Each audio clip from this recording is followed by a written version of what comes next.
السلام علیکم دوستو، نالج ود اسلام خوش آمدید دوستو۔ اگرچہ ایڈیٹر ٹریوتھ ہک کو اچھے قدردان مل جاتے تو وہ باپ کے انجنوں سے سر جیمز واٹ کے مقابلے میں زیادہ دولت کما لیتا۔ اگر وہ ریل کی اچھی پٹریاں تیار کرنے کی زحمت برداشت کر لیتا تو ریل کے لیے باپ کے انجن بنانے میں جارج سٹیفنسن سے زیادہ شہرت و عظمت کا مالک بن جاتا۔ ہوا یہ کہ اس نے واٹ کے انجن سے بہتر انجن بنایا، لیکن اسے مالی لحاظ سے منفعت بخش نہ بنا سکا۔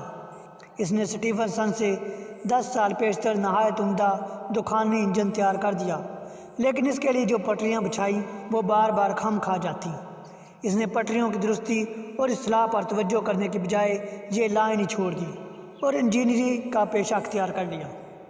واٹ نے زیادہ دباؤ کی بھاپ کا استعمال خطرناک بتایا تھا۔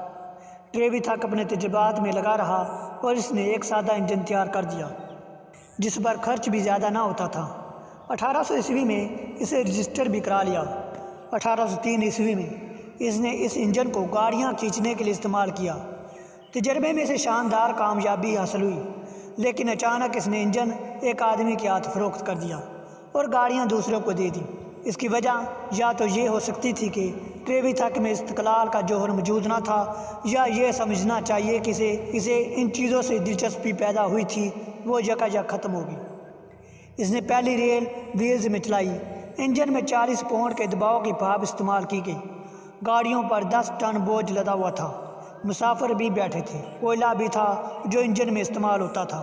یہ انجن 5-6 میل کی رفتار سے چلا اور یقیناً یہ بہت بڑی کامیابی تھی، لیکن پٹریاں اچھی نہ تھیں، اس لیے بار بار انجن اور گاڑیاں پٹریوں سے اتر جاتی۔